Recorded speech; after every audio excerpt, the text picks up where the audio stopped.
ဟိုပန်မြို့ဆိုတာခင်ဗျားတို့သိပါတယ်ဟို MNDAA နဲ့တက်တဲ့တိုက်ပွဲတွေဖြစ်ကြဝါတဲ့ဖွဲ့နဲ့ညီကြချွားကြဆိုတော့ရှမ်းမြောက်ဒေသတွေမှာစွန်ဖျားဖြစ်နေပါတဲ့မြို့ဟိုပန်မြို့ပေါ့နော်ဟိုပန်မြို့ကိုပြီးခဲ့တဲ့ January လတုန်းက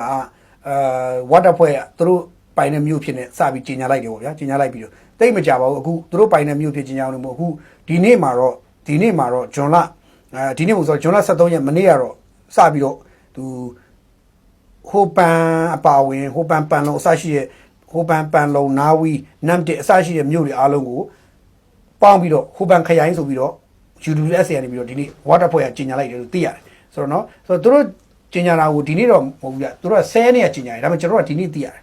10ရက်ကြီးညာတယ်ဒီနေ့သိရတယ်ဘာလို့သိရလဲဆိုဒီနေ့မှာသူတို့ဒီသတင်းတွေကျေအောင်ထွက်လာတယ်ကြီးညာချက်တွေကထွက်လာပြီးတော့ကျွန်တော်ကျေအောင်ထွက်လာပြီးသိရတယ်အဲ့တော့ဒီဟိုပန်မြို့ကိုခရိုင်ဖြစ်နေဖွဲ့စည်းလိုက်တယ်ဝါဆိုတော့ကျွန်တော်ပြောဥပါတယ်ဝါပြည်နေလူချင်းနေတယ်ပြည်နေလူချင်းနေတယ်သူတို့ကသူတို့ပြည်နေဝါပြည်နေလို့ခေါ်တယ်ပြည်နေလူချင်းတဲ့ခါကျတော့သူကဘာလို့ဆိုတော့ပြည်နေတစ်ခုအောင်မှာရှိရမယ်ခရိုင်ဆိုတာရှိတယ်ပြည်နယ်တစ်ခုအောင်မှာအနည်းဆုံးခရိုင်၄ခုကအနည်းဆုံးရှိနေရပါလို့ရတယ်နှစ်ခုတည်းနဲ့ခရိုင်နှစ်ခုတည်းနဲ့ပြည်နယ်ဖွဲ့လို့မရဘူး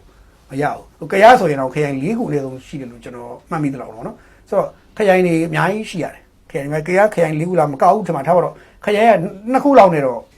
ပြည်နယ်မရဘူးအဲ့တော့ဝါခရိုင်တို့တိုးချက်ဖွဲ့စည်းဖို့ကြိုးစားလာတယ်မြို့တွေတမျိုးတွေပတ်သိမ်းဖို့ကြိုးစားလာတယ်သူတို့ရီမန်းချက်ကဘယ်လောက်ပြည့်ဆိုရခင်တော့ဆိုကျိုင်းတုံကိုတော့သိမ်းဖို့ကြိုးစားတယ်ကျိုင်းတုံရမလားဆိုတော့ပြင်းတယ်အဲ့လောက်ထိသူတို့ကြိုးစားခဲ့ဘူးလို့ကြားတယ်ဆိုတော့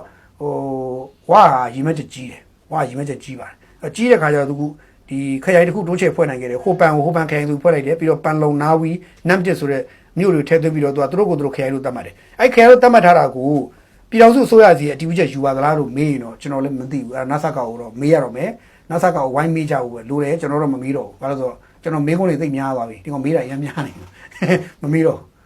တစ်ချိန်မှာတော့ကျွန်တော်တို့ဒီဝါတာဖွဲဟာတစ်ချိန်မှာတော့ဟိုသူတို့လိုချင်တဲ့ပြည်နယ်တစ်ခုရအောင်တော့သူတို့ရွှေ့နိုင်မလားဒါမှမဟုတ်စစ်တပ်နဲ့ထိတဲ့တွေ့မလားဒါမှမဟုတ်သူတို့ချင်းချင်းပဲပြည်နယ်တစ်ခုကြားထဲမှာဒေသတစ်ခုနဲ့ချင်းချကြရင်လည်းစောကြလော်ကြအောင်မလားဘာဖြစ်ဦးလဲတော့ကျွန်တော်လည်းမသိဘူးတိုးတော့လောလောဆယ်တော့ဝါကကျွန်တော်အမြဲတမ်းပြောပါတယ်မြန်မာပြည်တွေကမြောက်ကိုရီးယားဖြစ်နေပြီလို့ကျွန်တော်အမြဲတမ်းပြောတယ်ဝါမြန်မာပြည်တွေမြောက်ကိုရီးယားဖြစ်နေပြီပြီးတော့ဝါဟာတော်တော်လေးကိုလက်တန်ချီတန်ကြီးမားရှိနေပြီ